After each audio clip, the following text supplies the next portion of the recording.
morning, everybody. We're going to get started momentarily, all right? We're doing this program. MS Views and News is doing this program today, okay? So we wanted to give you great speakers. Thank you. All right, so later in the program, we're going to introduce somebody new that's working at Dr. Boster's office. He's actually going to introduce you. You like that picture? That was yesterday, last night at the new office.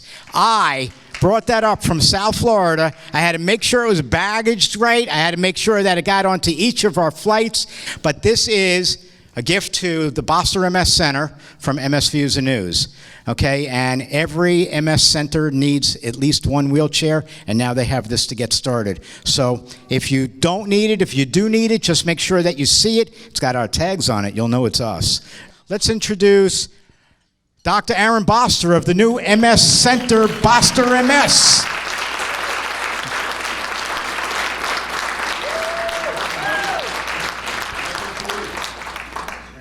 OH! OH! Welcome to Ohio, Stuart. Howdy! Howdy! How is everyone today? Great. I've never been accused of needing a microphone. Woo! But I might use one today anyways. It is an absolute pleasure to be able to talk to you today. It's MS Awareness Month. There's a lot going on, and I have a lot that I want to talk to you about tonight. My name is Aaron Boster, and I have the pleasure of soon opening the BOSTER Center for Multiple Sclerosis about 5 minutes from here. If you guys take a look at that guy in the back of the room with the glasses, that's my dad and his beautiful wife sitting next to him. Can we give them a hello, howdy, hi? As many of you have heard, I decided to be an MS doctor when I was 12. My mom was at my grandparents' house. My Uncle Mark was in his wheelchair in the other room. And I walked in the kitchen, and my mom, my grandmother were holding hands. Their heads were down, and they were crying. And they weren't crying because Uncle Mark had MS. He had had MS since my very earliest memory. They were crying because they couldn't get a hold of his doctor. And they were scared. And they felt alone. They felt like they didn't know what to do. So I looked at my mom, and I said, Mom, I'm going to learn to do it better. Now, I had no earthly idea what I was telling my mom. I didn't know that I'd finish the 27th grade or be bald by the time I was done with my training. I didn't know that I would have to learn a whole new weird language with a bunch of numbers and letters, but I knew that nobody should make my family in Central Ohio feel that scared and alone. Nobody should make any family feel that way. And so I've had a very directed course. I was the weirdo in high school that said I want to be a multiple sclerosis doctor. During my college interview at Oberlin College, I said, hi, I'm here because I want to do MS. And it's been a singular goal of mine to help improve the lives of people impacted by MS, to make you live your best version of your life despite having the condition. I'm asked very often, hey, Dr. B, when will we have a cure? When's there a cure for multiple sclerosis? I stand before you and I humbly share that there won't be a cure in my lifetime. Not because I don't want a cure, not because there isn't profound research going on today working diligently to understand MS and to figure out a way to cure it. But in 2020, now, we can make MS boring. We can make having multiple sclerosis boring. Are you guys familiar with diabetes? Do you know that diabetes used to be a death sentence? Did you know that just a couple generations ago, if someone developed the sugar, 20 years later they lose their kidneys and they would die? Nowadays, you don't even know that your friend has diabetes unless you happen to have chocolate cake with them. And then they get out a little pen and say, what are you doing? Oh, I'm giving myself my insulin. Having diabetes in 2020 is not easy. It's actually very hard. It's not a freebie, but with diligent work, people today live their lives fully. They live full lives. They live long lives with diabetes. And we now today, when played right and working hard, can accomplish the exact same goal in MS. So I thought that I would spend a couple minutes today talking with you about how we make MS boring. Sound all right? Yes. That was an audience participation. Todd nailed it. Everyone else could use a little bit of work. So I'll ask you one more time. What do you think about learning how to make MS boring today? Oh, yeah! Thank you. And thank you for leading the charge, good friend. So in order to understand how we make MS boring, I want to spend a few moments and talk about what exactly is multiple sclerosis. In order to understand MS, we start by understanding the immune system. All right, so the immune system is a bunch of little white blood cells made in the bone marrow. And they leave the bone marrow and they don't know what they want to do when they grow up. They're kind of like college freshmen. They're not sure just yet. But they go to school up at T-Cell University in the thymus. Now, T-Cell University is a very unusual school. It's not like Ohio State. It's completely free to go to T-Cell University. All white blood cells are invited. In all the cells that go, there's only one class. Can you tell the difference between self and non-self? And if you're able to pass that test, you graduate. And when you graduate from T-Cell University, there's only one occupation. That occupation is soldier. Quite literally, the white blood cells that grow up and learn how to be proper white blood cells, they're soldiers. They run around the human body and they check out themselves. They say, "Oh, hi, me. It's nice to see me. How is me today? Me's okay?" She's like, "You're talking to me a lot, little man." And we do a high five with ourselves. But if we see a foreign invader, if we see a virus or a bacteria or a fungus or a parasite, we have to be able to identify it as a foreign invader. And the immune system stops and it gets out its iPhone 11 and takes a picture of it. And it tweets it out to all of its friends. And then all of its friends get together and it stomps that virus to death. And it clears the virus out of your body. And the immune system keeps a record, keeps a picture of that virus the whole time you're alive. So when people tell you that you can't get chickenpox twice, they're lying. You can get chickenpox 100 times. The second time you're exposed to chickenpox, your immune system has been waiting since you were 11, and it clears it and you don't even know about it. And that's what happens at T-Cell University. But let's go back to that school for a second. What happens at T-Cell University if you don't pass the class? Remember how I said it's a weird school? They take you out back and they shoot you. They murder students that fail the class. We're not supposed to have cells that are not able to differentiate self versus non-self. Every once in a while, there's an error. The proctor's not paying attention. The kid takes the test and he fails it, and they forget to take him out back and shoot him. And so he graduates, just like all of his friends. And he's a soldier.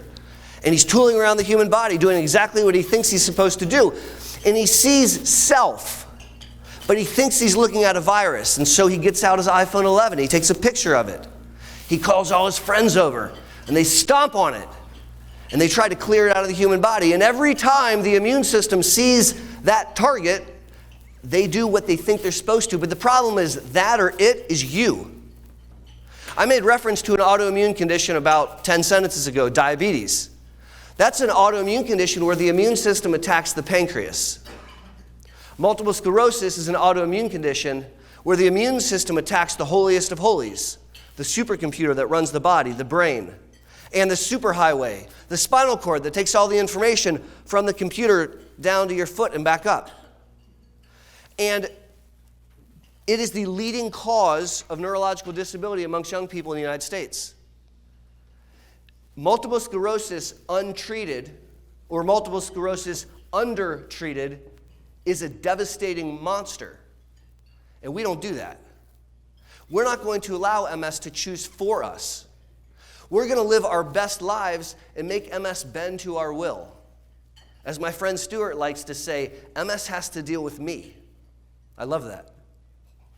Let's talk about 3 ways that we can make MS boring, because I think there are 3 separate things that we all want to be doing so that we can make this disease bend to our will, so that we can live our best lives despite having multiple sclerosis.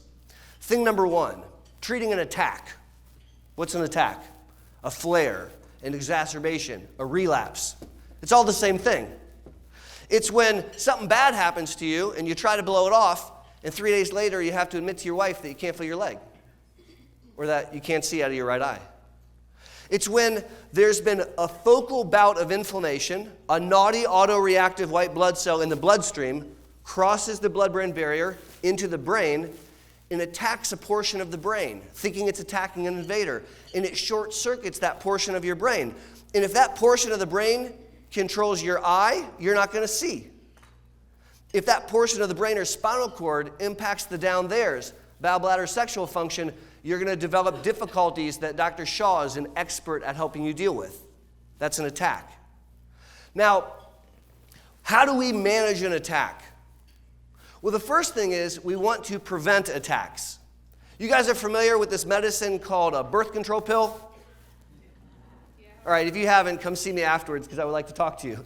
So those of you that are familiar, a young lady takes a birth control pill not because she wants to get rid of her 3 children. She already has them. And when she takes birth control, they don't go anywhere. You still have 3 kids. The young lady takes a birth control pill because she doesn't want an unplanned event. And if she's curious why she keeps taking birth control, spend the afternoon with your 3 kids. And then you remember, because you take the birth control not to get rid of your children, but to prevent an unplanned event, right? Disease-modifying therapy is your first line of defense to treat an attack by preventing an attack. So very often, a young gun will start taking their MS therapy and say, Dr. B, this stuff doesn't work. I don't feel any better.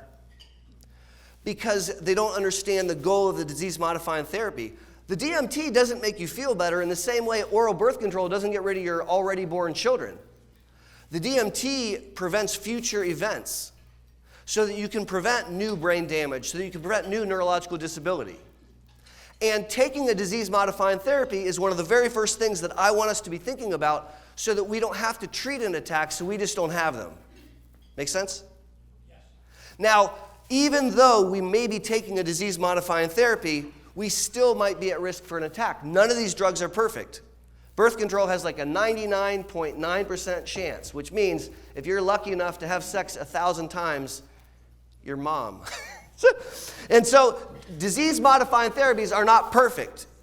And so let's talk a little bit about what we do when we think we have an attack. Human beings experience stuff. We experience symptoms. And we don't always know why we're having the symptom. And so if you wake up and you have a new something going on and you have a chronic condition like multiple sclerosis, you will ask a very reasonable question. Is the fact that my ear's itching related to my chronic diagnosis? Could that be related? Could that be an attack? And we need to bring that to the attention of our provider, except we don't want to call our provider every time our ear itches, so I'm going to teach you a pro tip, the 24-hour rule. My mentor, Omar Khan, taught me this years and years ago, and it's a very helpful tool. If you have a new symptom, I want you to ask yourself, self, how long has it gone on for? And if it's gone on for less than 24 hours, I'm not terribly worried about it yet. MS attacks are caused by inflammation, right? So let's say one of you got sassy pants and threw your shoe at me and it smacked me in the face. And my face gets a little puffy. What's it look like tomorrow? It's more puffy. Inflammation, because you hit me with your shoe, doesn't go away in an hour, and it doesn't go away in a day. In fact, over hours to days, it'll become maximally swollen and inflamed, and then that puffiness in my face will go away over the subsequent weeks. MS attacks are also caused by inflammation. And so if you have a new, my ear's itching, and you say, well, how long has it gone on? Well, for about a minute. It's unlikely to be a new thing with MS. And I want to share the 24-hour rule with you so that you don't drive yourself bonkers trying to understand your body's symptoms. Does that make sense? Now, what happens if it has gone on for 24 hours? Call us, right? I want you to call us. I sometimes have people on the phone get upset with me because they'll call and say, hey, Dr. B, I'm having an attack. I want you to call me in some steroids.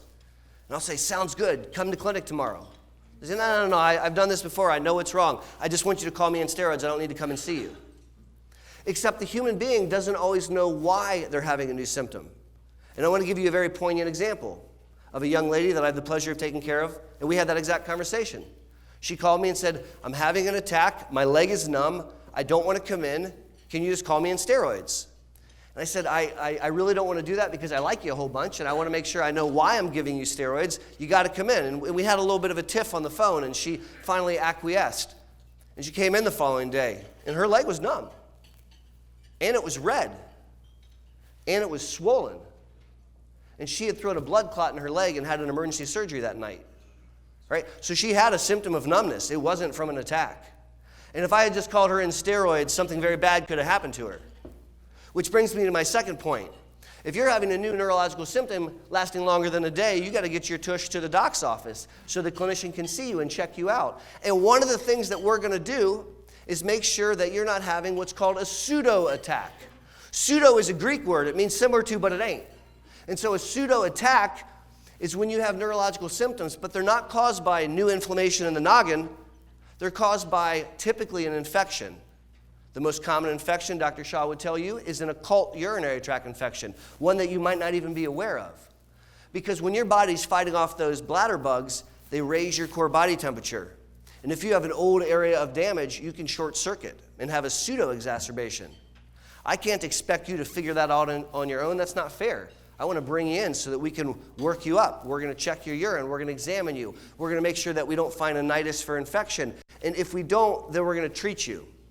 We're going to give you lotions and potions to hasten the recovery of your attack.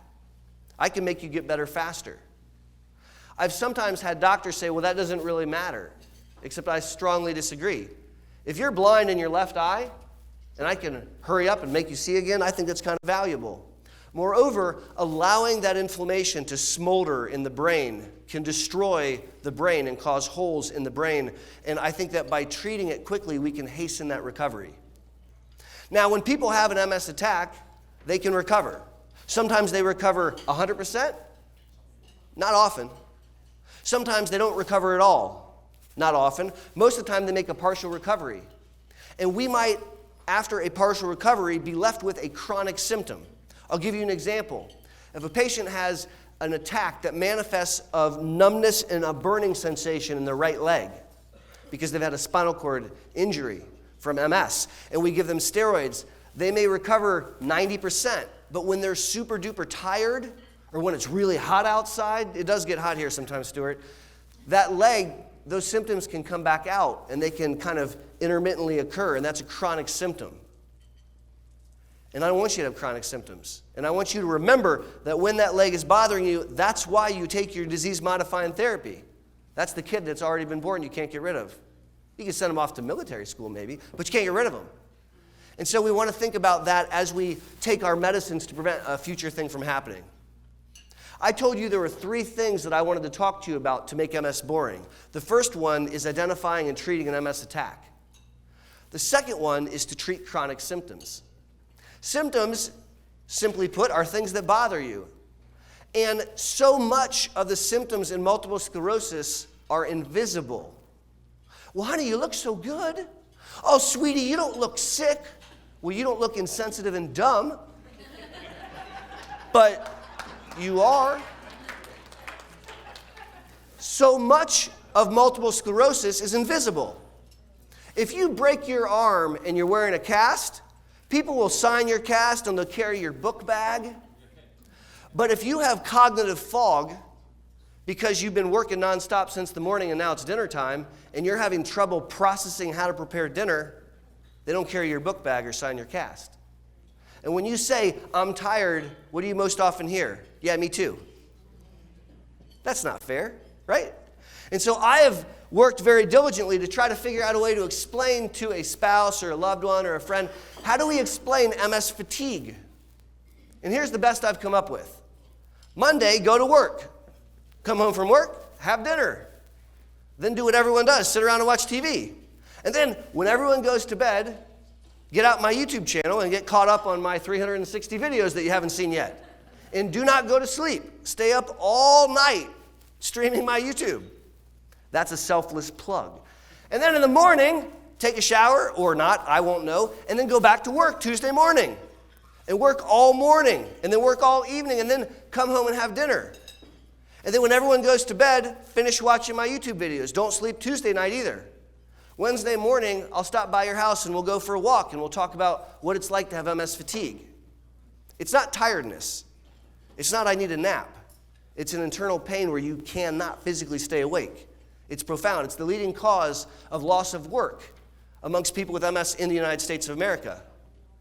People don't lose their job because they can't walk. They lose their job because they can't stay awake or they can't think clearly.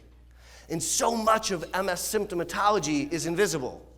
I like to divide invisible symptoms into 2 sections, the up there's and the down there's. Now, we had a lecture by a gentleman who, in my clinical experience, doing this for about 15 years, is the very best I've ever worked with. And can we give a big round of applause and thank you to Dr. Katul Shah for teaching us today? And when I talk about the down theres, I'm talking about bowel, bladder, and sexual function. And we had an outstanding lecture earlier today about how we can address bowel, bladder, and sexual function. Think about it this way. If we slow your MS down and you're wetting yourself, we're not doing the best job that we could do. If we can prevent attacks and you're not able to achieve orgasm, that's not the best that we can do. If your MS has been stable clinically and you can't poop, that's not okay. Those are invisible symptoms, but they're major determinants of quality of life amongst adults. And we can treat those things. And you know the first thing you have to do to have them treated? The very first thing? You have to tell me, right? And that's embarrassing. Sometimes people don't want to admit that kind of stuff. I'll tell you a very quick story about a young man I'm very proud to take care of. I diagnosed him when he was in high school, and then he went on to college, and now he's working, and he's in his very early 20s. And he's doing so well that he sometimes doesn't make his appointments because he feels great, and so he skips his appointments. And one day, my team came back and said, Dr. B, he's here. I said, really? I don't think he has an appointment. They said, I know, but he won't leave. He insists on seeing you. And I said, what's wrong? And she said, he won't tell me. I said, well, Lord God, woman, get him in a room. So we put the young man in the room, and I come in, and he says, Dr. Boster, I have to talk to you. I said, apparently. And he says, I need to talk to you right now. I said, okay, what's going on? He says, I have a girlfriend. I said, oh, congratulations. He says, I need Viagra now. That's a true story. So I did what any self-respecting doctor would do. I got out a script pad and I wrote him for Viagra, and then he left and he was happy as a clam. And I said, the next time a 20-something boy demands to be seen, we now know why he's here. He had a problem with the down theres, a major determinant of quality of life. But I said, as far as invisible symptoms go, there are really two kinds of invisible symptoms. There's the down theres, and then there's the up theres. What are the up theres? A triad of the worst of invisible symptoms in MS. Pathologic fatigue, cog fog, and mood disorders. Invisible symptoms. Do you know that people impacted by MS are twice as likely to experience clinical depression at some point in their life compared to the general population? They're twice as likely to experience clinical anxiety compared to the general population. And that's not their fault. It's the inflammation in the noggin. It's the not knowing when you wake up whether you're going to have everything working, which I think breeds a situation that leads to depression and anxiety. Upwards of 70% of people impacted by MS will have some form of cognitive impairment. Now, this is not Alzheimer's. You're not going to not know who somebody is. But you might not be able to multitask as fast as you used to. You might not be able to remember everything without making a list, or you might forget where the list is. Sound familiar, anybody? These are very, very serious things, and there's ways of taking care of them.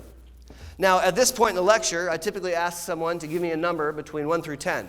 And then whatever number you have, I come up with that many ways of helping the symptom we're talking about.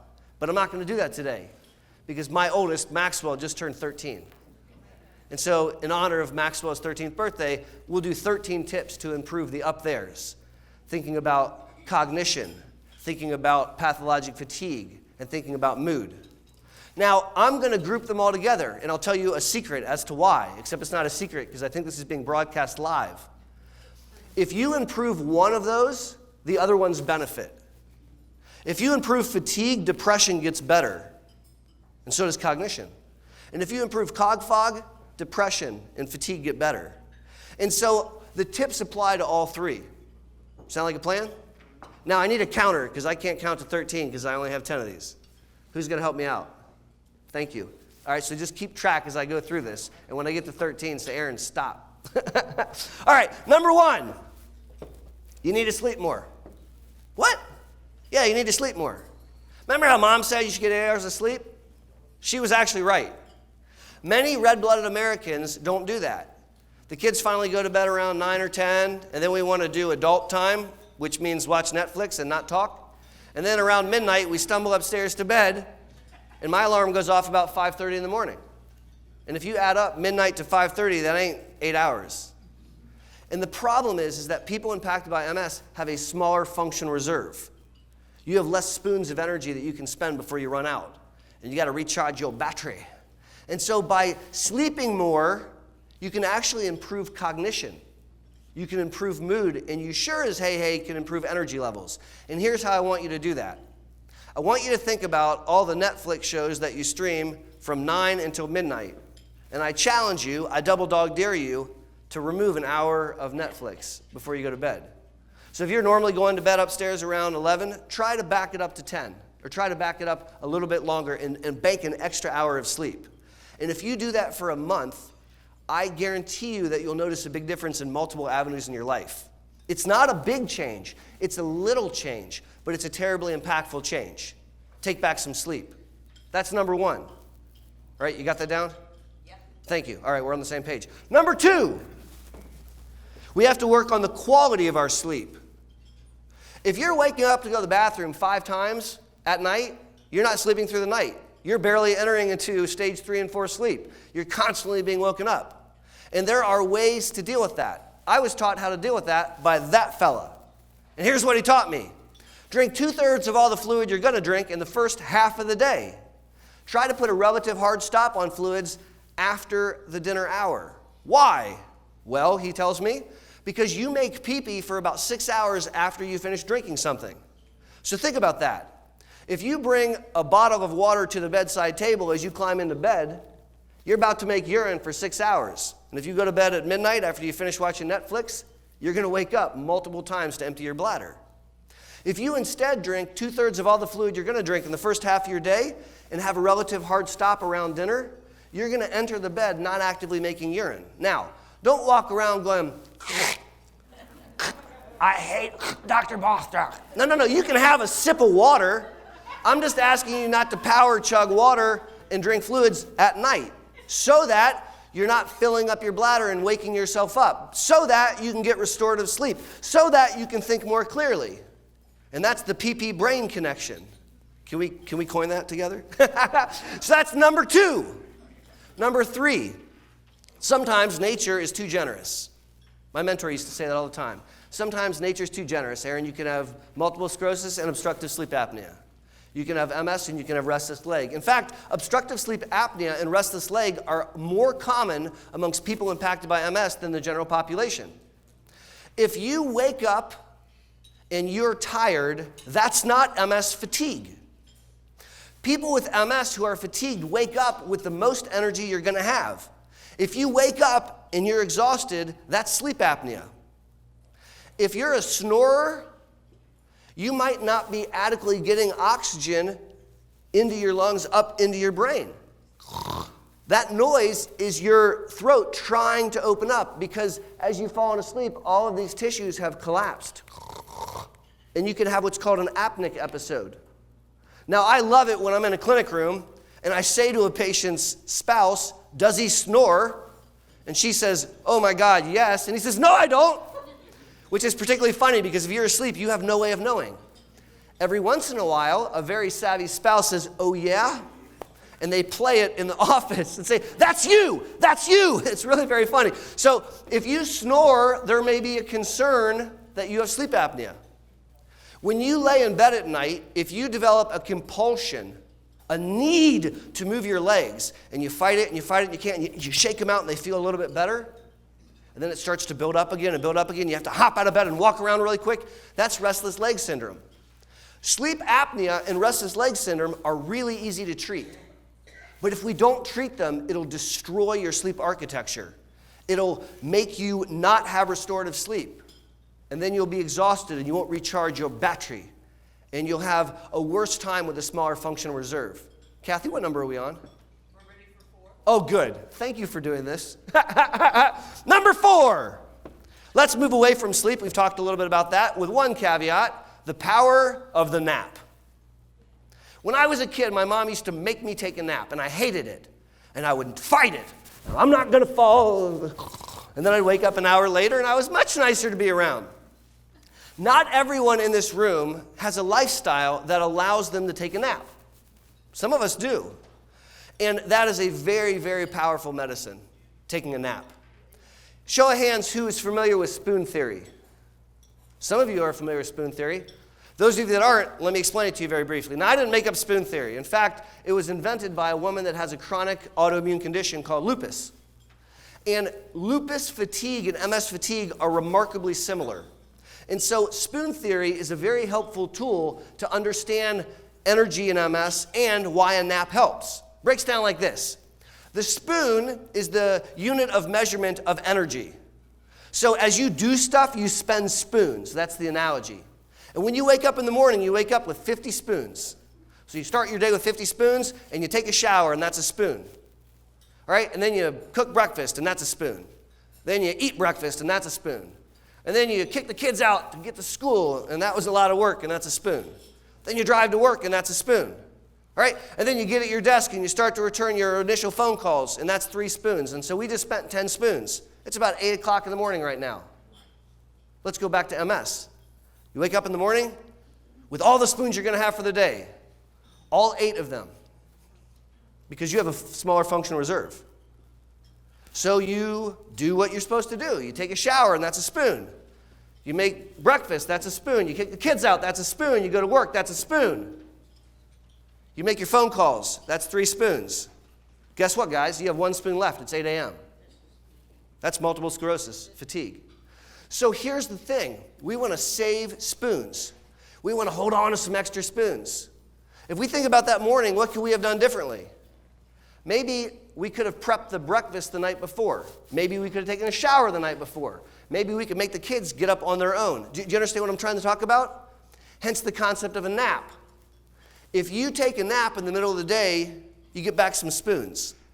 And so a nap can be very, very helpful. It can help with cognitive fatigue, cog fog. It can help with energy levels, and it can actually help with mood quite a bit. Let's do another one. I'll leave sleep alone for a little bit. Let's talk about nutrition. Drinking water is very helpful. What? It's true. Drinking water is kind of magical, and most of us need to up our water game. Now, you're going to think I'm a little nutty until you try what I'm about to say, and you'll notice that you have more energy when you drink more water. Nuh-uh, yeah.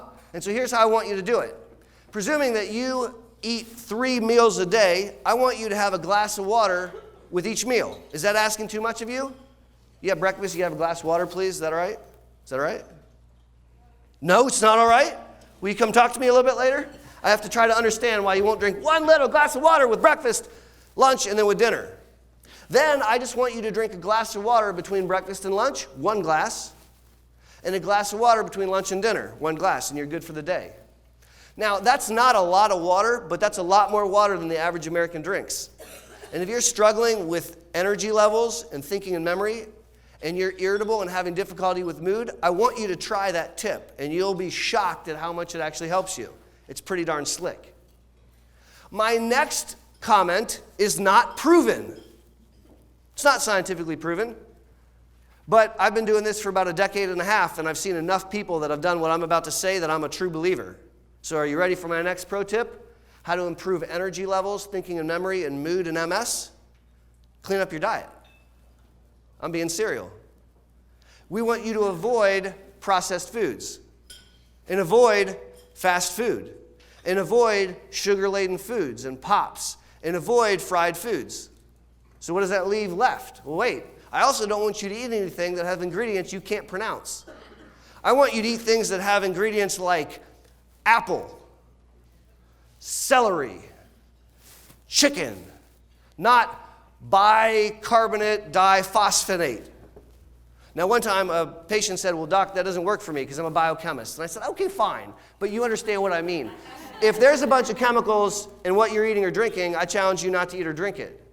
And what you will find by cutting sugar, excessive sugar out of your diet and processed foods can be magical. I have a patient, I'm so very proud of her. She is a go-getter, and she decided that she wanted her life back. She was sick of MS, deciding what could happen. And she started to exercise as part of her lifestyle. Kathy, don't count that. We'll come back to that.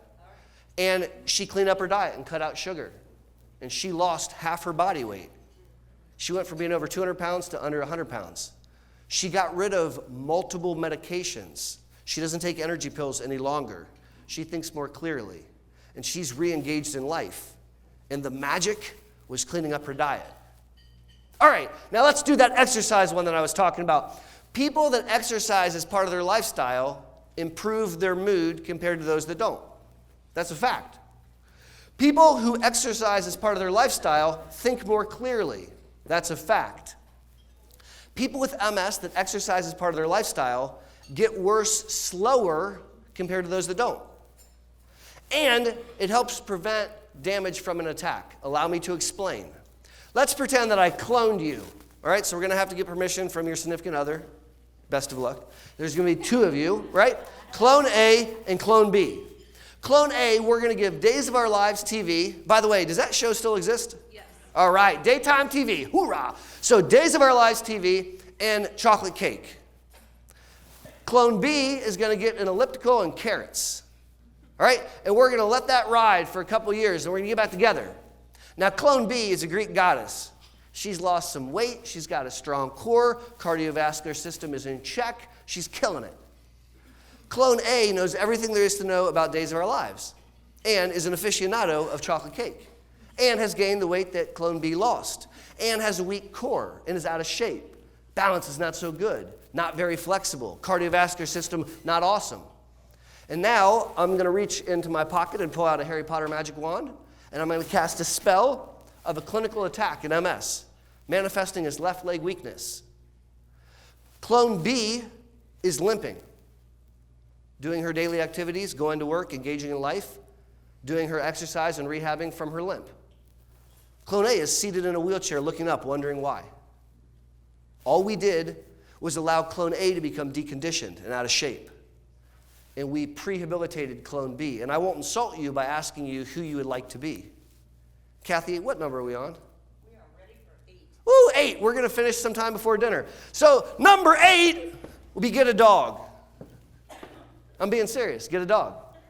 In my new center, one of the joys of this new center is that I get to bring my dog River with work to me. I asked the boss, and I said, yep, you can do that. And I am tickled to bring my dog to work. A dog is magical because they love you. I come home from work and my kids are in a computer and my wife's doing something. My dog thinks it's the best thing that's ever happened to her in her entire life. And that is therapeutic. I'm being serious. A dog makes you get up because otherwise they'll pee in the house. A dog makes you take them on a walk, otherwise they'll eat your couch. A dog helps you have a schedule. And so a dog can keep you fit. And it's a companion, and it's magical. Now, if you're more of a fish person than a dog person, okay, fine, get a fish. But my point is, having a pet can be absolutely remarkably outstanding. That's a real good one. The next one I want to talk about is drugs and alcohol. Drugs and alcohol, I'm not standing up here saying you should never do that. That's a very bad thing. But I am saying that drugs and alcohol can have a major impact on energy levels and mood. And if you're struggling with depression and you're drinking a fifth of vodka, those things might not jive. If you're exhausted and you're spending most of the day high, those things might not jive. And I'm simply sharing with you that as adults, as we make adult decisions, we have to just contemplate whether or not drugs and alcohol might be impacting that. Again, am I telling you that you should be a teetotaler? No, absolutely not. I'm not saying that. I just want to be open and honest about things that we need to be thinking about so that we can do our best job. What else? What about the drugs that we give you? Doctors like to prescribe drugs, don't we? Oh, here, try this. Oh, female sexual dysfunction? Try this, which is a really good idea. And we are good at giving people drugs, but we're not good at removing drugs. And sometimes we could run into a situation which we call polypharmacy. That's doctor talk for, oh my God, I got you on too many medicines. How many medicines does the average person with MS take in the United States? Say it. 7 drugs. That's a lot of drugs. Most PharmDs can't figure out all the different interactions between those drugs. So here's a challenge for you. Each time you see the doctor, say, hey doc, which drug can we remove today? And if the doc wants to add a drug, say, okay, which one are we going to take away? Or are any of these drugs at a dose that I can reduce? Because very often, I can improve your thinking and memory, not by adding a drug, but by taking away an anticholinergic that helps your bladder but makes you super duper confused. And this guy over here taught me about Sanctura, one of the bladder medicines which is less likely to cause cognitive impairment. So it is valid to have that conversation.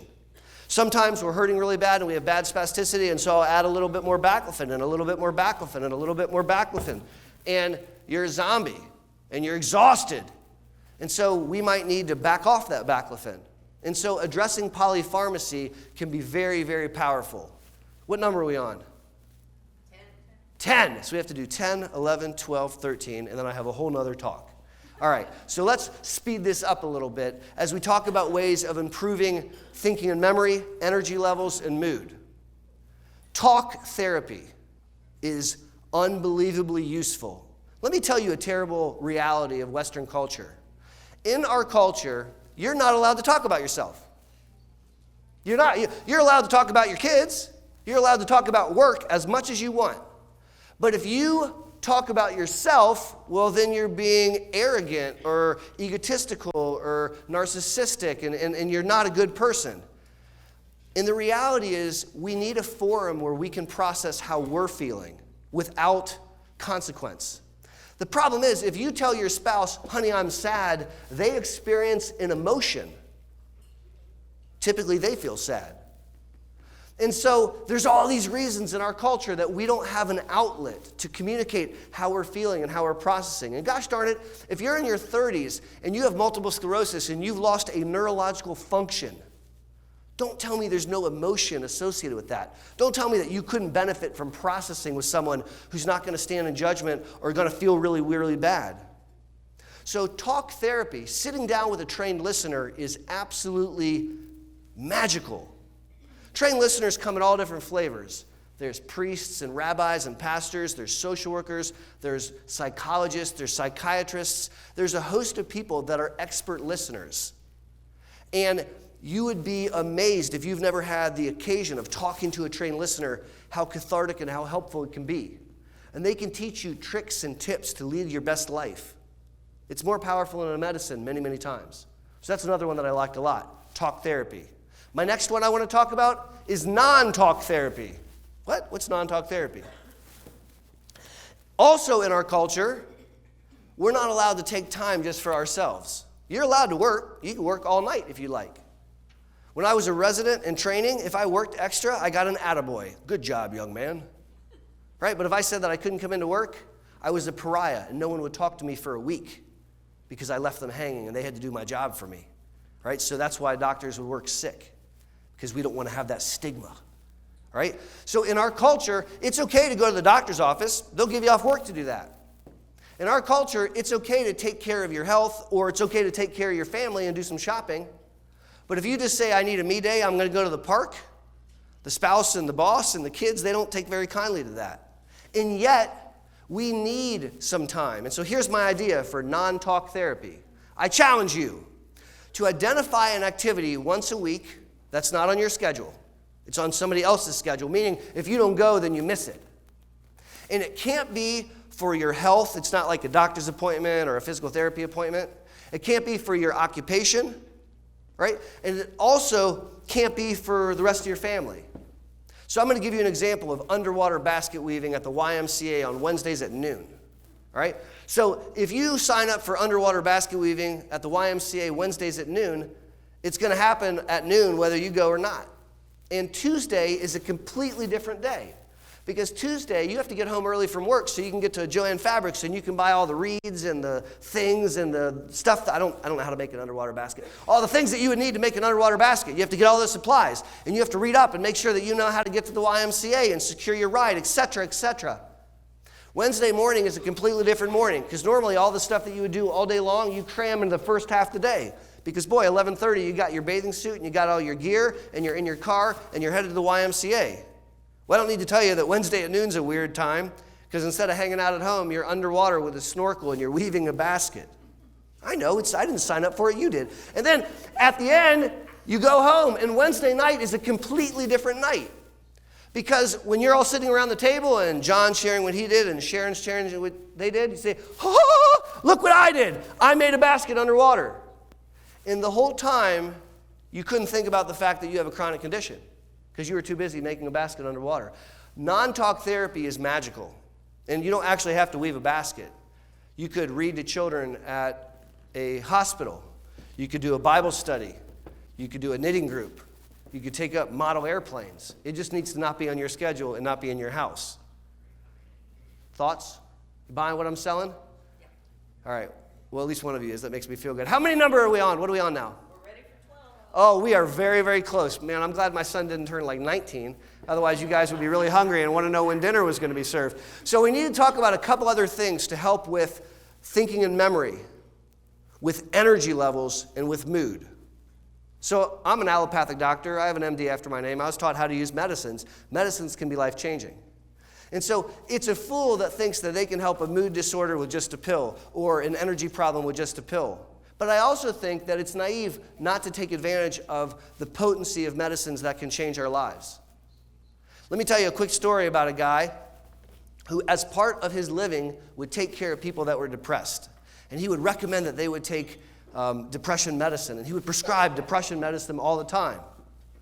And sometimes when a TV commercial came on, he would start crying. He wasn't sure why. Or someone would tell him something sad, and he would be so sad and he couldn't get it out of his head. And it finally dawned on me that maybe I should take my own advice, and maybe I should get treated for my own depression. I'm talking about me. And so I'm not just a member, I'm also the president. I take an antidepressant, all right? And it's life-changing for me. Now, I'm a boy, which means every once in a while I decide that I don't need my antidepressant, right? Boys can do that. And so I decide I'm not going to take it. And a couple weeks later, I'll be driving my car and a TV commercial will come on and I'll start crying. It's true. And I'll feel kind of sad and blue and I won't have as much energy and I'll be concerned. And one time this happened to me and I called my friend who is a nurse practitioner in Michigan. And I said, April, I don't feel very good. I'm not sure what's going on. And I explained to her my symptoms. She said, hey, dumbass, did you stop your Wellbutrin? And I said, yeah, and she hung up the phone. All right, so my point is that medicines are not to be poo-pooed. They really can't help you. All right, and the last one I want to do is medicines to help with energy levels. But I'm not going to tell you about a prescription medicine. I'm going to tell you about an amino acid. There's an amino acid called levocarnitor, or L-carnitine. All right, that's something you buy at GNC or at the health food store. And it's been studied and shown to improve energy in MS in many, many people. All right, and so an over-the-counter supplement that you take twice a day can be life-changing. Now, I told you that there were, yes ma'am, hold on to it. All right, we're going to do questions for about 45 minutes. We're all done. I got you. Now, there are 3 things that we need to do to make MS boring. All right, the first one we talked about was treating an attack. The second one we talked about was treating symptoms. And we really focused on the down theres and the up theres.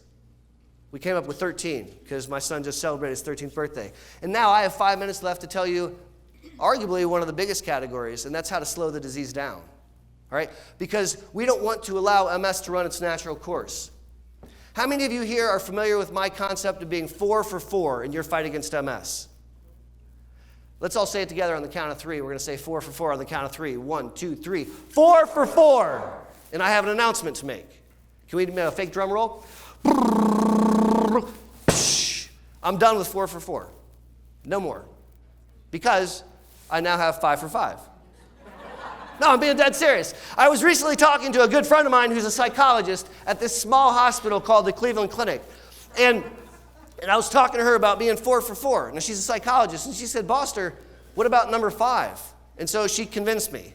So very soon I'll make a YouTube video where I talk about being 5 for 5. This is the very first time I've told anybody this. And if that psychologist in the Cleveland Clinic is listening, Amy, okay, I did it. All right, so let's talk about how to be 5 for 5, and we have 4 minutes left. We can do that. Number 1, things to slow down multiple sclerosis. Don't smoke cigarettes. Smoking cigarettes speeds up MS by about 50%. Did you know that? You can make MS go faster by about 50% by smoking cigarettes. Do you know that the first-line injections slow down MS only by 30%? So you can actually have a bigger impact on your disease by not smoking than by taking some of the early medicines. So not smoking cigarettes is a really, really big deal. Now, the common questions are, well, what about vaping? So we don't have a lot of knowledge about vaping. Or I'm talking about vaping tobacco. We think it's probably still pro-inflammatory, and probably all things considered, it's not a great option, but I think it's a lot better than taking a bunch of carbon and lighting it on fire and sucking in the smoke, right? So not smoking is a real big one in my new concept of 5 for 5. That's brand new. I used to say 4 for 4. All right, now the second thing is to exercise as part of your lifestyle. And we talked about that already, about the importance of exercising as part of your lifestyle. You say, Aaron, that's really inconsiderate of you. I have to use a walker to walk around. How do you expect me to exercise as part of my lifestyle? I didn't say it was easy. All right, we can put a life jacket on you and throw you in the pool and leave until you get out. All right, I actually have had patients that put a life jacket on, they take their walker in the pool and they walk laps. All right, water's magical. You can do water Zumba. If you have trouble moving around and you have the interwebs, you can look up a chair yoga video and you can exercise in your chair. There's a host of things that you can do to exercise, to move as part of your lifestyle. And if you're having trouble coming up with something, come see me and we'll come up with something that you can do to exercise as part of your lifestyle. That's a real big one. That's number 2 in being 5 for 5. Number 3, after we're not smoking, after we're exercising as part of our lifestyle, is to eat clean and supplement low levels of vitamin D. And we talked about eating clean a little bit earlier. We live in sunny Columbus, Ohio, where for 5 months out of the year, the sky is blue and there's a sun. For 7 months out of the year, we completely and utterly forget what that means. And then we may go on vacation in southern Florida to see Stuart. We're like, wow, it is really nice out here. All right, and we don't have a lot of sun. And the 5 months where we have sun, we're taught to avoid it at all costs. I remember when I found these magical shirts at Target that I could throw on my children, and they were long sleeves, and they went in the water with them, and it provided SPF like 1 million. And I thought that was like the best thing ever. But my son and my daughter are pasty light little kids, and they probably have vitamin D levels that are very, very low. And it turns out that low levels of vitamin D increase the risk to develop MS, and if you have MS, they drive the disease a lot faster. And so supplementing low levels of vitamin D as we eat clean is a really good idea. What dose, Aaron? Not thinking about it the right way. I don't want to give you a number. I want you to have your blood checked so you can look at the level, and then we can supplement the level to drive your vitamin D up. And you want to do that with your provider to make sure that you're not overdosing on vitamin D. So that's number, 3. Thank you. Kathy is earning her keep today, man. So the fourth thing is to take a disease-modifying therapy and make sure it's working. I'm not standing here today to tell you that the very best drug is X or Y or Z. The best drug is a drug that you can tolerate, that you can have paid for, and that prevents you from having new attacks, new spots on your MRI, or disability on your exam. And I just want to simply say, we don't marry our drugs, we date them. As long as the drug is treating you like a lady, great. Makes you feel loved, super duper. Brings you flowers, is courteous, that's fantastic. But if that drug starts to come home later and later, comes home smelling like alcohol, maybe steps out on you, you're going to need to take out your phone and delete that drug off your telephone and get him off of Facebook, and you can tell him, it's not you, it's me. And then we never ever call that drug ever again, and we start dating a different drug. Drugs are tools. And we want to make sure that we're on one, and we want to make sure that it's working. And if it's not working, we want to change what we're doing. I have exactly 15 seconds left to tell you about number 5 and being 5 for 5. On the count of 3, say 5 for 5 with me. 1, 2, 3. 5 for 5. The fifth one is to manage stress with mindfulness. It's to manage stress with mindfulness. There's some research that I found fascinating that people that engaged in mindfulness and meditative activities had less new spots on their MRI compared to those that don't. That's real. And as we go through our lives and as we exercise as part of our lifestyle and we don't smoke and we're trying to live our best lives and we're taking an MS medicine and we're not eating foods that we can't pronounce, we need to take a moment not to play back in the past things that haunt us that we can't change or make up movies about bad things that could happen in the future. We need to exist in the present. Have any of you ever heard of the interwebs? That's a joke. You can say yes. Thank you. And on the interwebs, they have that app store where you can download all kinds of amazing tools on your phone. And they have all these apps for free like Calm and Breathe and Meditation this and that. And I challenge you to download one of those and to spend 5 minutes learning how to think about only now. It can be absolutely mind-numbing. My name is Aaron Boster, and thank you very much for learning about MS with me. Thank you for supporting Stuart, and thank you for supporting MS Views and News. Yeah, you guys can clap. And it is an absolute pleasure to get to talk to you today as we together celebrate how to kick MS in the teeth in MS Awareness Month. And I am now in a position where we can take questions. Now, I don't know if you noticed, but this young man has a boot on his foot. Not going to be doing it. and so he can't run around. Stacy's going to run around the room, Wonderful. all right? All right. So if you I'm have a done question, for the day. raise All right. your hand. Stacy's going to start on this side of the room. Please raise your hand so she sees you. And remember, only she's going to hold the microphone. And we'll do some on that side, and then we'll come to this side. Now wait until she comes over so you can ask the question in the mic, and that way everybody, including folks on TV land, can hear you. First question. My question is, what is the name of the amino acid that improves your energy? Levocarnitine, or L-carnitor. Can you repeat that? Levocarnitine, or L-carnitor. Find me later, I'll write it down for you. How do you spell that? I can't spell on stage.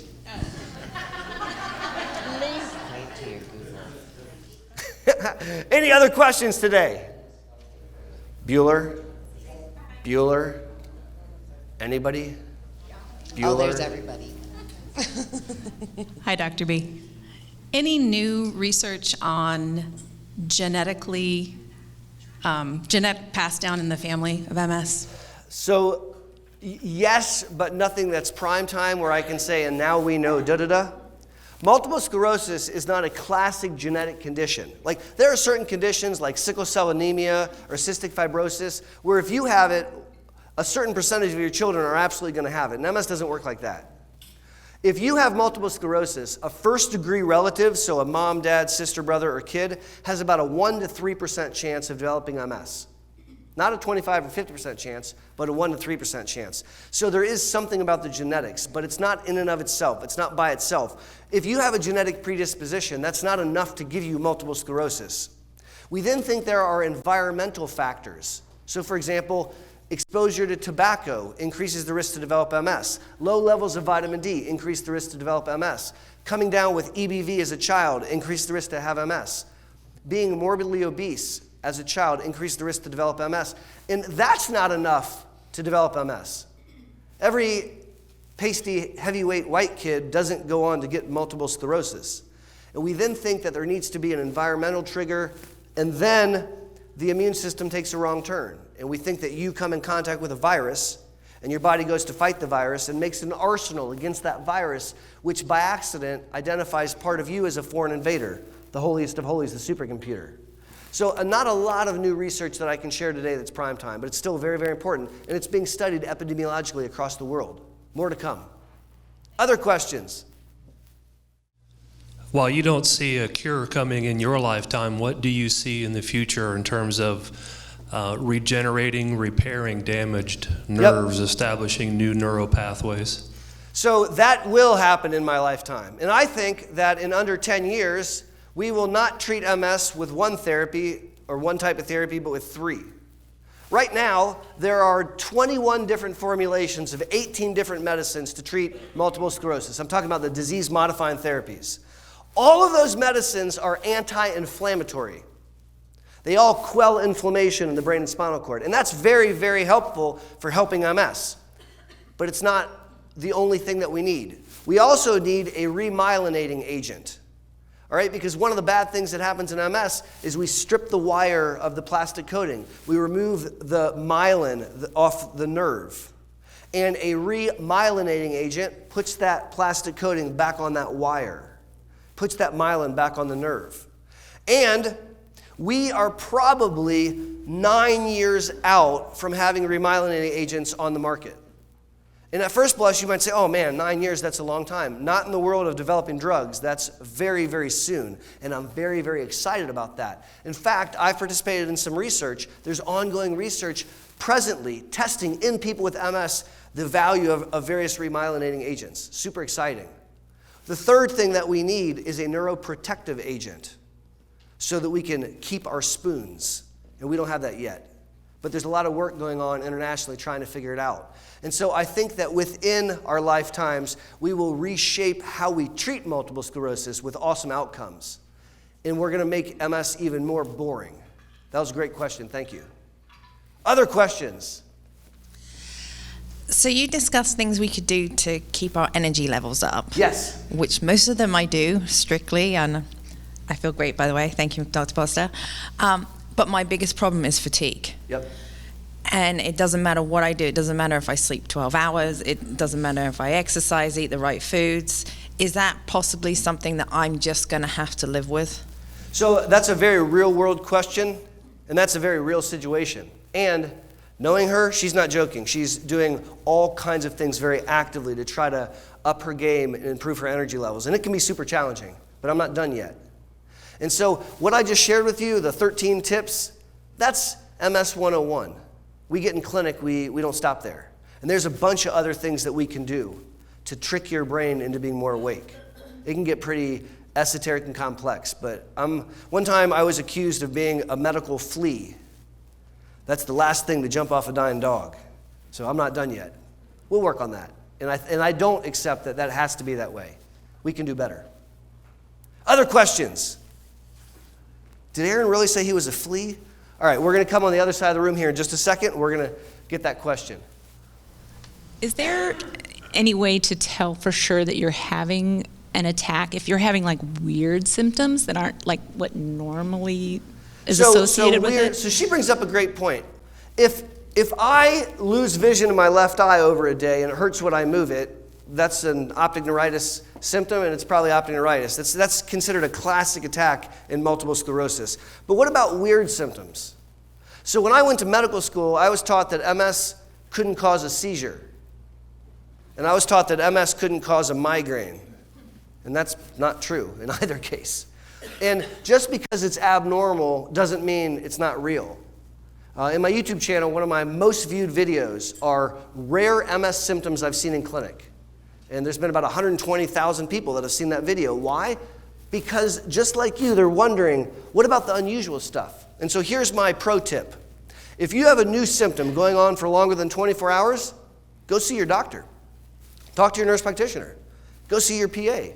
Meet with your provider so that we as a team member can help you figure out what it is. Now we might need to have you do some of this stuff, that we do, and we might need to get an MRI or we might need to do some other type of testing, but let us dig in and figure it out.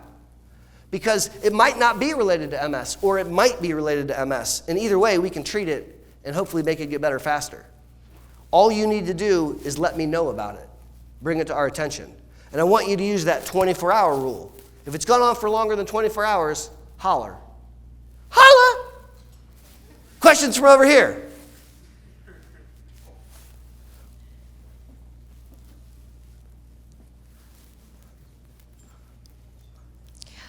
What is the best way to treat RLS? What is the best way to treat RLS? Restless leg syndrome is what you're talking about? Yep. So restless leg syndrome, we've all seen the commercials, right? And when people are laying in bed at night, particularly people with MS, one of two bad things can happen to their legs. They can either have a spasm or they can have restless leg syndrome. So let's just talk about how we parse them out because they can be confusing. If your leg on its own kicks your partner and you didn't choose for it to happen and you didn't know it was going to happen, it was a spasm, she didn't do it on purpose, that's not restless leg syndrome, that's spasticity. If you go into a Charlie horse that drops you and you're grabbing your leg screaming, trying to stretch your leg out, that's spasticity. If you're laying in bed and you've been in bed for a while and you need to get out to go to the bathroom and you can't bend your knee, that's spasticity. That's not what we're talking about.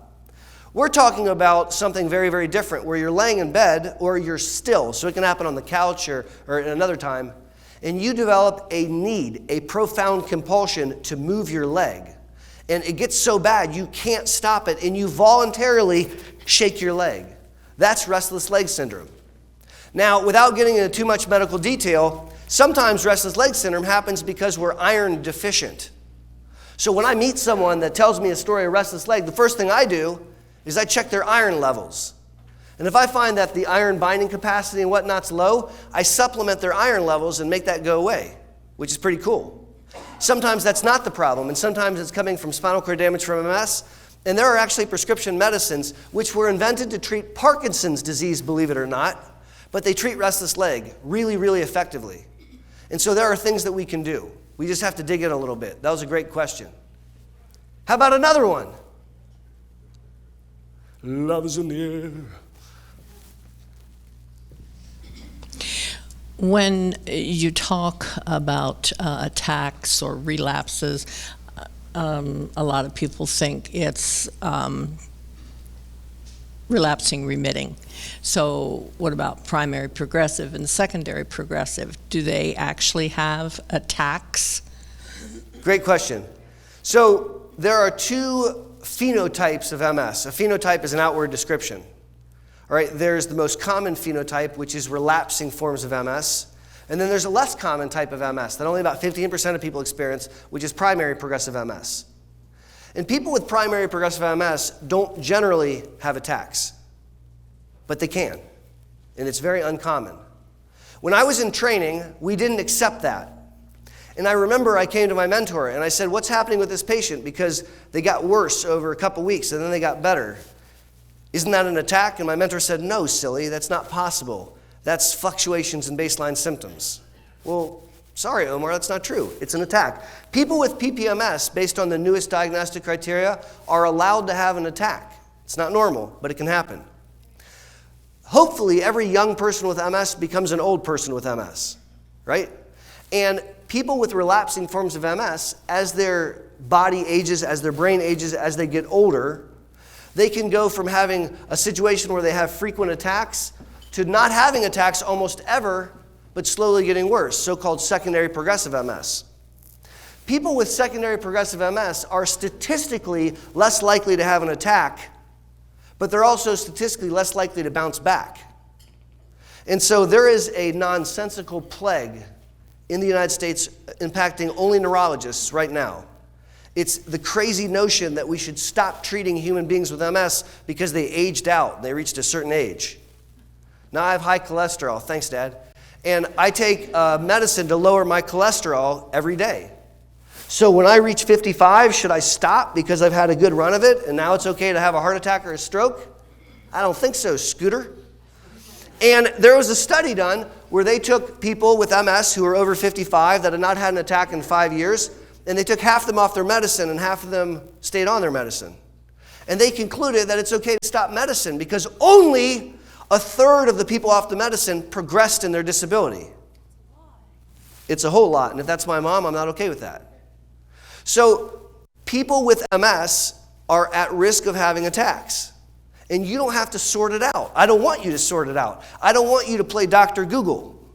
If you like to play doctor in the bedroom, that's a different sport, but I don't want you to try to diagnose yourself on the interwebs. And so all you need to do is bring it to the attention of your provider. And they need to listen. Now let's talk really quickly about how do you get your provider to listen, right? Because that's annoying. Sometimes we don't listen. Oh, you look great. Is everything all right? Hey, what about the da-da-da-da? Bye.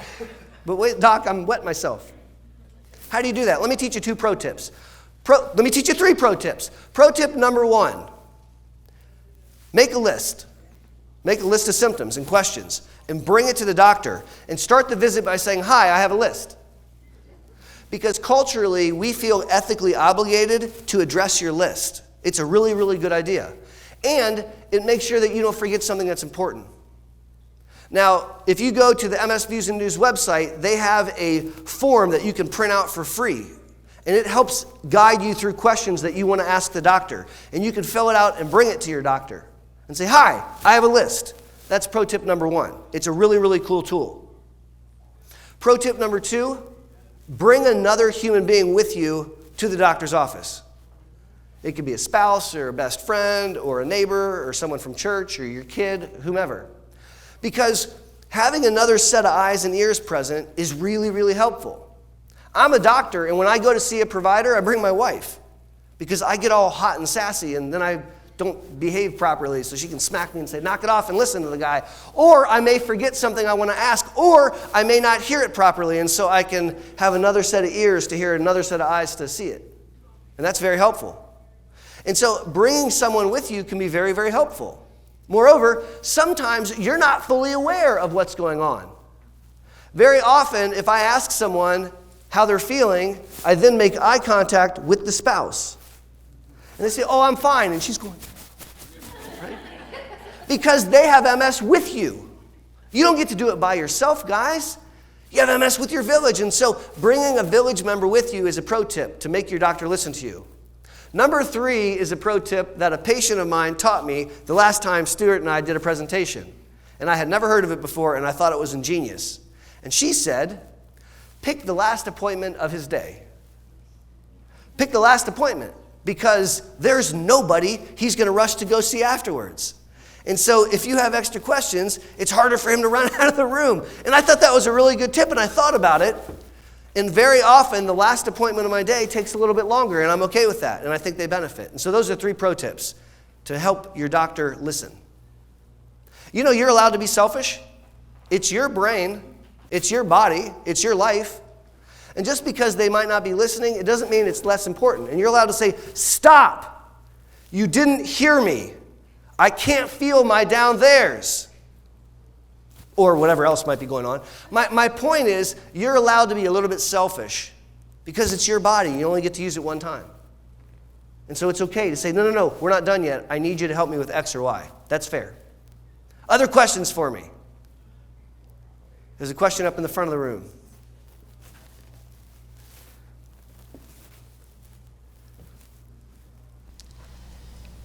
I was wondering on your thoughts on the HSCT therapy. Yeah, HSCT. So HSCT stands for hematopoietic stem cell transplantation. That's like a baller Scrabble word, right? It's like this long. So stem cell transplantation sounds terribly sexy, right? I have a problem, I swap out my bone marrow, and I cure the problem. And HSCT is not that sexy. So HSCT is not a drug, it's a procedure. And it's a procedure which can be life-saving in the setting of cancer. Like if you have like lymphoma, God forbid, the cells in your bone marrow have mutated, and now they will make cancer cells. And so a person who has refractory lymphoma can have their immune system removed permanently, and then they can get someone else's new immune system.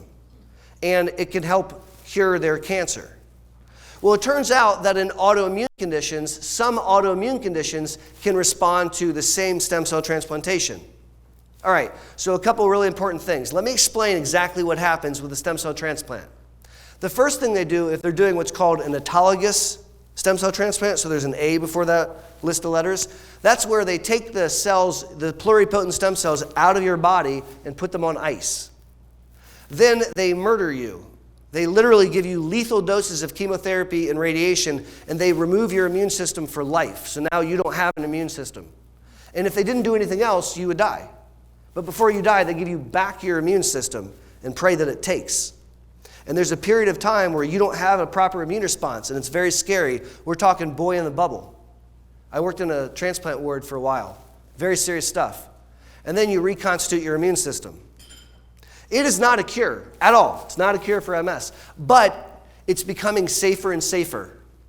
So we have largely gotten rid of the mortality, because people used to die when we did this, gotten rid of the mortality. It's still very, very rough and rugged. And the next point is a very important point, so I'm hopeful that you listen. Nobody should do a stem cell transplant outside of research in the United States, not for MS. And the reason I say that is there's a travesty in the world called stem cell tourism, where you can go to exotic places like Mexico or Chicago and pay a guy $25K and he'll swap out your bone marrow. And you should not do that outside the context of research. I've done 4 stem cell transplants in treating MS in part of a government-sponsored trial called the HOLT trial. And in the right patient, it can be really, really impressive. It's not prime time yet. I do think that stem cell transplantation will become prime time for some severe MS in the next 10 years, but we're not there yet. And so right now, if you are excited about the concept of stem cell transplantation, go up to my friend Jeff Cohen at the Cleveland Clinic and talk to him about his stem cell trial. But I don't want you to go to Baja California with, for only $20,000, they'll swap out your bone marrow and they have you stay in a hotel for a week. Oh, wow. I'm serious. I've had patients do that and it breaks my heart. Stem cell transplantation is important, but it's not prime time. That was a great topic. Now, there were 2 questions I was certain I was going to be asked about. I've been asked about neither of them. Fascinating to me. Any other questions today? Jill is waving her hand on the back of the room.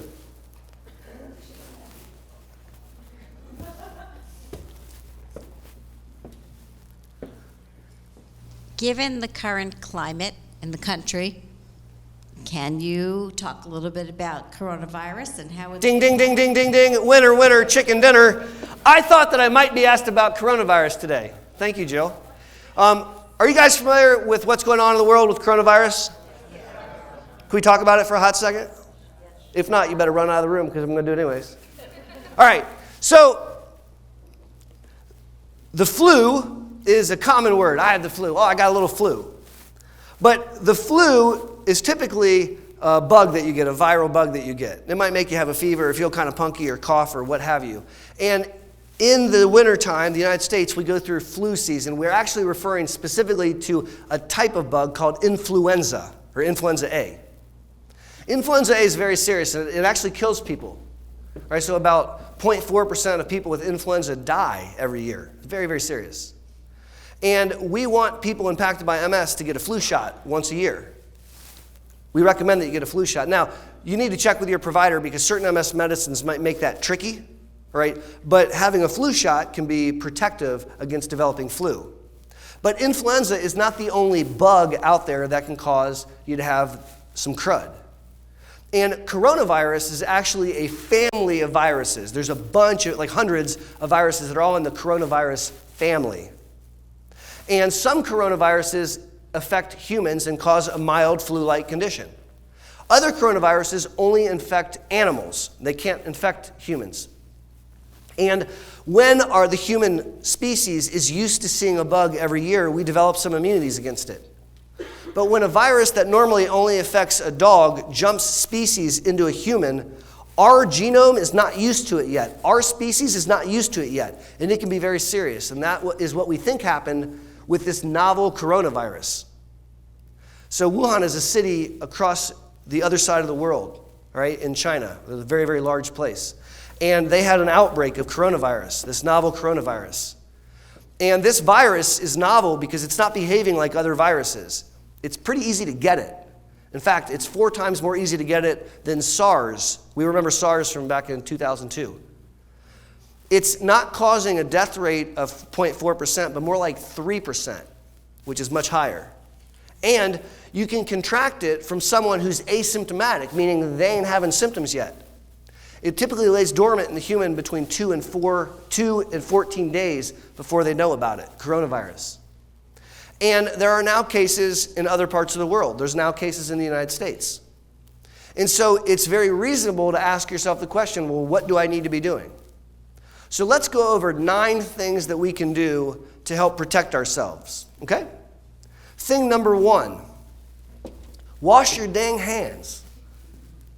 For real, wash your hands. Like, this is stuff mom tells you, except she was right. All right? So one of the number 1 ways to prevent spread of virus is to wash your hands. Now, my fave is to use the 60% plus alcohol disinfectant. I actually like that better than washing your hands for most things.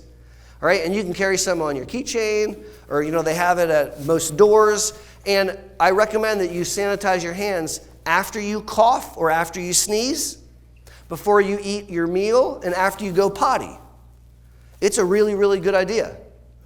If you have dirt on your hands, then you don't want to use the sanitizer. You actually want to use soap and water. And here's a pro tip. You got to wash your hands with soap and water for 20 seconds.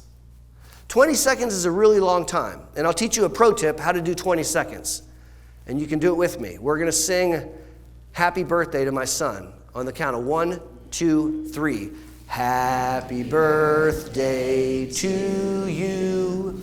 Happy birthday to you. Happy birthday, dear Maxwell. Happy birthday to you. It takes 20 seconds to sing happy birthday. All right? So if you sing happy birthday while you're washing your hands, then you knocked it out of the park. All right? And that is a pro tip to help you prevent spread of infection. Number 2, stop touching your face. Right? Because the way that we introduce the virus is in our mucous membranes. And so if you're constantly touching your face, or if you touch a surface that has coronavirus and then you smear it on your face, then you can give yourself coronavirus. All right? Or if you shake someone's hand and then you touch your face, you can get coronavirus. Now, if you start to think about it, you touch your face all day long. I do. I mean, everybody does. And so you want to be aware of that. The reason we do not want you to wear a mask is because the masks that you buy for like $70 now in the grocery store aren't fitted. and they move, and you're constantly adjusting the mask. And what we find is you actually end up touching your face more than if you weren't wearing it. The types of masks that work to prevent the transmission, you can't get, and you can't get fitted. They're for healthcare professionals in the context of a hospital, and they have to be fitted to your face by a special person, so you can't get a hold of one. So wearing a mask actually makes things worse. Right? And so that's an important thing to keep in mind. Now, disinfecting surfaces is a really good idea. Right? So surfaces that you frequently touch, you can wipe them down with a wet wipe. And I had a patient remind me that we should disinfect our cesspool of a phone, right? This thing's being touched all the time, and it falls, and I pick it up, I wipe it off, and I see. So disinfecting surfaces, disinfecting your cane, disinfecting the surface where you work, disinfecting your phone, all those are things that you can do to help. Right now, it's not cool to shake people's hands, right? You used to do like a little shoulder bump, all right? Or do a little, hey, how are you? But shaking someone's hand can be a concern. Here's another tip. If you're sick, don't go to work. And I should take my own advice. I was trained to work sick, seriously. And that's dumb, because if I'm coughing and spewing, I can pass that along to everybody. And so voluntary quarantine, staying home when you're sick, is actually a very important tip. Likewise, if you're knowing that somebody's ill, don't go visit them. Just send them a text. I hope you feel better with an emoji. Right? But don't go visit them and risk becoming sick. There are certain parts of the world where it's not a good idea to visit right now. Right? So going to China, going to Japan, going to Korea, going to Iran, going to Italy is not a good idea right now, because there's an epidemic of virus there. In fact, a lot of my friends that work at large institutions have travel bans, where their companies are disallowing them traveling in big groups because they want to avoid big groups getting together. Now, it's outside the context of this talk, but certain MS medicines can increase your risk of becoming infected, and certain medicines may decrease your risk or neutralize, it might be equal. And so that's a conversation that each person has to have with their MS provider. But please listen to the following sentence. Do not, I repeat, do not stop your MS medicine on your own. All right, you do not want to stop your MS medicine on your own. Certain MS medicines, if you stop cold turkey, you can have a rebound, and we put you on the medicine for a reason. And so if you have concerns about whether your MS medicine might make things worse, holla, and then we can talk about it. All right, that's a little didactic about the coronavirus. And if you want to hear everything I just said again, you can jump on my YouTube channel, because I've made videos all week about this exact topic. And Jill, thanks for asking that question. There's a question in the back of the room. And Stuart has a question. We'll get to Stu. He can wait. Could you touch on CBD and marijuana? Ding, ding, ding, ding, we win! Thank you. And so those are the two things I was kind of wondering about. I thought, am I really going to get through an entire discussion with a bunch of people and not talk about ganja? So the great state of Ohio does not allow marijuana, which is a Schedule I substance, to be recreationally available. That's not an option. You have to drive all the way to Michigan to get that. But Ohio has medicalized marijuana for certain situations. So there are certain diagnoses that are qualifying diagnoses to have access to marijuana under certain confines. Diagnoses like spinal cord injury or damage. Diagnoses like chronic refractory pain. And diagnoses like multiple sclerosis. Those are all three qualifying conditions. And so if you have one of those diagnoses and you have an established relationship with a doctor who is a recommender. Oh, me? Oh, yeah, sorry, I guess funny that.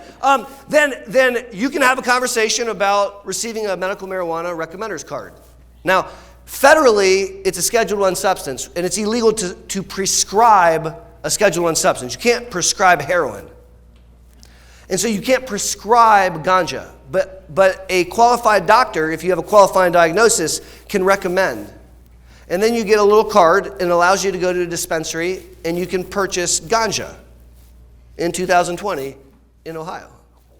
Now, there's all kinds of opinions about that. I just want to share with you the following. The science supporting the use of cannabinoids in MS is very poor. It's very poor. It doesn't mean it doesn't work. It just means that the science isn't there to support it fully. That's true. And I've given lectures on that topic where I go through the rigor of the scientific data, and you see there's a paucity. But anecdotally, spending my 10,000 hours in rooms with families impacted by MS over the last 15 years, I believe very firmly that it can help some people with spasticity and pain. And I have 70-year-old somethings that go to church and never drink tell me, look, Dr. B, my grandson gave me this little oil, and if I just hit it right before I go to bed, I don't need my Lyrica, and I can sleep through the night, and I don't have spasms. And I don't think she's lying. I don't think all my patients got together and said, let's tell Aaron this. And so I think it's something to discuss, and it's very individualized, and it's something that you have to decide with your provider, but it's something that is available.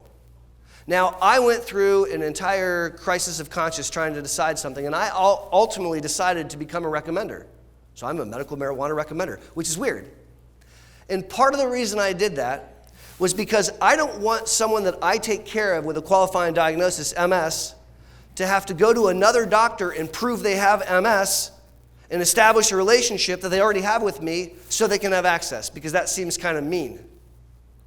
And I also thought about the fact that in high school, some parents would let young boys drink in their basement, right? They're underage, but they said they can go down there and have some beer because at least they know where they are, and at least they know they're being safe. They're not out driving around chasing ladies. And in a similar fashion, if you're asking about medical marijuana, it allows me to talk to you about it. And it allows me to share with you that I think taking a carbon-based substance and lighting it on fire and then sucking in the smoke is delirious for your lungs and causes inflammation in your body. And there are other ways of consuming cannabinoids that are less inflammatory. And so it gives me an opportunity to have that conversation with you. That was a great question. And I was going to be amazed if we finished the lecture and didn't talk about marijuana. Stuart has a question in the back of the room. He just came up with it. Mr. Anderson. Yeah, I'm just concerned of how many MS patients also end up with trigeminal neuralgia, and is it a big factor with MS patients? So he asks about a symptom called trigeminal neuralgia. Have any of you heard of trigeminal neuralgia? So some of you have, some of you have not. Trigeminal neuralgia is described in the medical literature as the most severe pain a human being can experience. Trigeminal neuralgia causes people sometimes to commit suicide. It hurts so bad. It's very, very serious. The trigeminal nerve is the fifth cranial nerve. So it comes out of the back of your head, and it kind of goes in your face like this. And it provides sensory information for your face. So if someone touches your face, you can feel it. Sometimes that nerve can fire incorrectly, and it tells your brain that your face is being damaged, and it's not. And it is profoundly painful to the extent that people can't open their mouth, they can't swallow, they can't eat, they couldn't even think about brushing their teeth. It's so profoundly painful.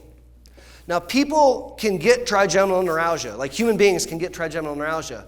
And typically when someone that doesn't have MS gets trigeminal neuralgia, it's because the nerve got dinged. It either got smushed or pushed or crushed. But people with MS can have it for a second reason. Sometimes nature's too generous. And actually, the part of the brain that controls the nerve can become affected. And so people with MS have an increased risk of developing trigeminal neuralgia. And we can treat trigeminal neuralgia. We can treat it, and the most common medicine that we use to treat it are seizure medicines. It's not a seizure, but a seizure is an electrical storm on the brain. And seizure medicines quell the excess electricity. Trigeminal neuralgia is an excessive amount of electrical signal, and the same medicines can quell that. And so it can happen more often in folks that have MS. It's devastating. There's a reason that every one of my patients has my cell phone, and that's one of them. Because when you have that, I don't want you to leave a message and have a nurse call you back in 3 days.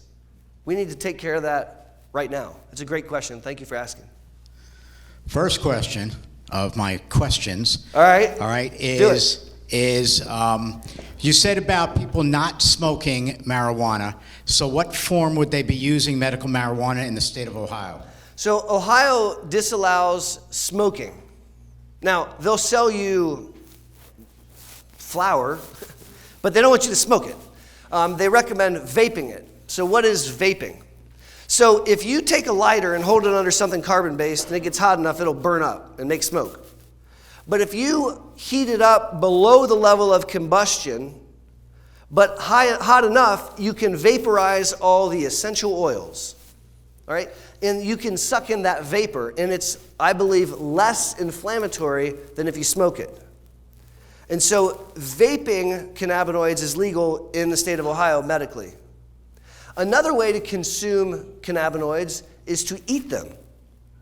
And there's all kinds of gummy bears and throat lozenges and all kinds of other edibles. People have heard of like the marijuana brownie. And eating cannabinoids is not as inflammatory as smoking or vaping.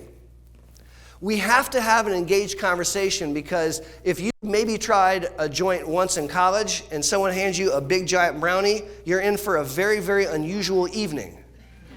Because the kinetics of that brownie are not what you remember from 1963. And so you literally want to talk to a human that has some experience, whether that be a certified medical marijuana recommender, or whether that be a guy at a dispensary or your neighbor, to help you understand how you want to dose the edible.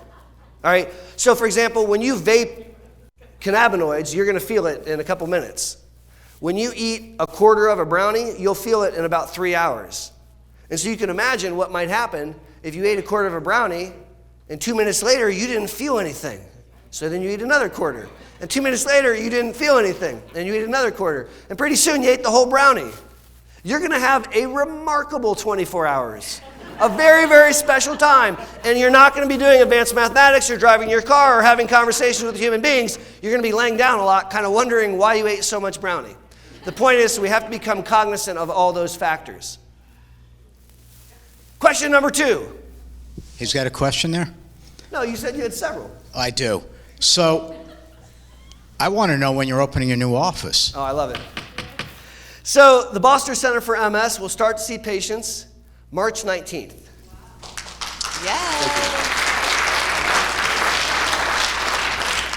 I am super duper excited. I've been caring for folks impacted by MS in this town for nearly 15 years. I'm a recovering academic, having worked at a large institution. I was never asked to play football there, surprisingly. And I was really lucky to get to work there. And it's a wonderful place to be, and they have really, really good doctors. More recently, I worked at a really large non-for-profit hospital system that I adore. It's a wonderful place with a lot of great doctors. And they do a lot of things really, really, really well. And I think people that are cared there, they do a super duper job. But I have a unique opportunity and experience to do it a little bit differently. And I am so terribly excited to provide a personalized level of care, which we don't have in this town. And I've got a crew with me that I'm really proud of. And I cannot wait to embarrass the hell out of a young lady standing in the back of the room. So take a look at that gal there. That is Meredith. Meredith is our new nurse practitioner. Can we welcome her? And I am overwhelmed with joy to have amassed a core small group of rock stars to help take care of folks impacted in my hometown of Columbus, Ohio with MS. And Meredith and I are super excited March 19th to get her going. So I've passed out a couple flyers. You see them on the table there. The website's really easy to remember. It's bosterms.com. So BOSTERMS.com. The phone numbers are on there, and we're scheduling appointments. Yes, sir. Well, before they get further along with questions, can you tell them about that great view? I got some great pictures of deer right outside his window. So our office is located just north of 270 off 23. So just north, I mean, it's literally 3 or 4 minutes from here if you went north on High Street, just when you cross 23. Some of you are familiar with the Josephinium. Yeah, I don't know that. Just past the Josephinium is where our office is. Some of you are familiar with Camp Mary Orton. Our office backs up to Camp Mary Orton. There are private infusion rooms, not chairs, but you get a whole room to yourself with a floor-to-ceiling window that looks out over the forest. And all the clinic rooms have floor-to-ceiling windows that look out over the forest. And I love the fact that it's Camp Mary Orton for two reasons. Number one, you can't process the land. It's always going to be a forest. And number two, you can see people fall off rope ladders. And it's really cool. So I am very, very excited to help take care of families where we can look outside. And quite literally, I took Jill and Stuart and Bill up there yesterday, and there were deer walking around in the forest. It's super cool. They're really, really pretty. Thanks for bringing that up. We're going right here. Because people go to different doctors and they go to pain doctors and they're getting drugs, Lyrica, etc., and they have to do a urine test. Yes, they can vape, but once it shows up in their urine, then the doctor is obligated to cut them off. So let's talk about that. So how do you, I was going to say, how do you deal with that? Yeah, let's talk about that. So what the gentleman is talking about is a pain clinic. Some people have horrible pain, and they see a specialist in pain. And there's an entire field of medicine called pain medicine, and they're really good at it. And when you work with a pain medicine doctor, particularly if that doctor is prescribing narcotics, then they'll want you to have a pain contract. And it'll say certain things.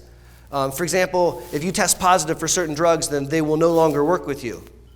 And so what you need to do in that situation is to tell them, hey, I have, in this example, chronic pain or multiple sclerosis or spinal cord damage or what have you, and I'm qualified to receive medical marijuana. How does that factor into your pain contract?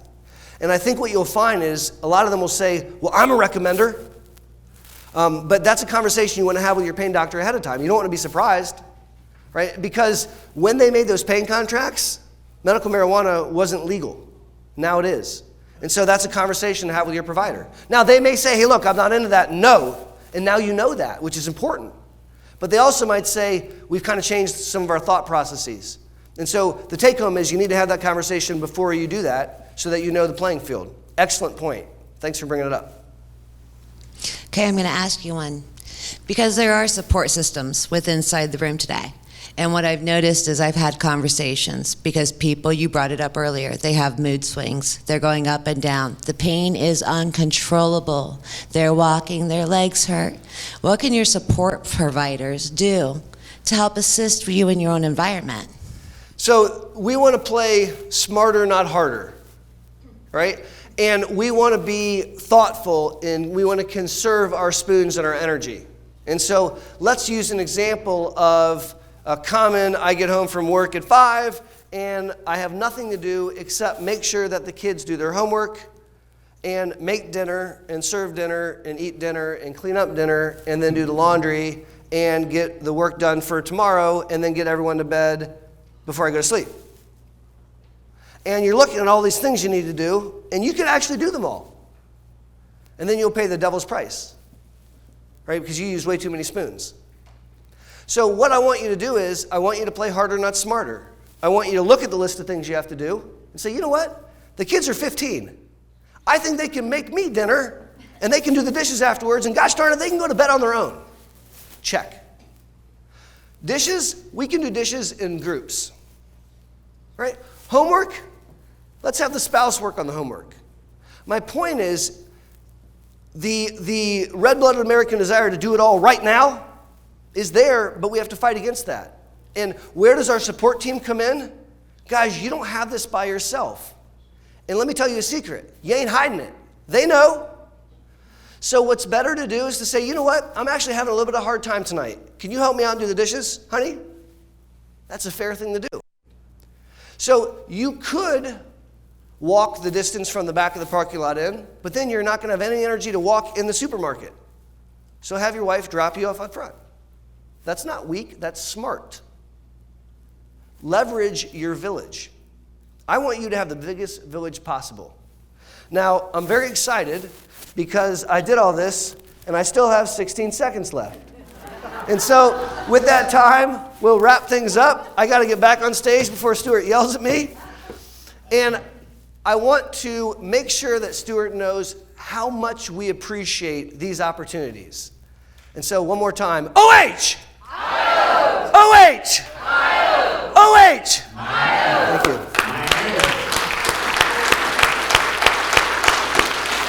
Thank you guys, have a great day. So let's thank Dr. Boster for doing this, okay? This is a great program.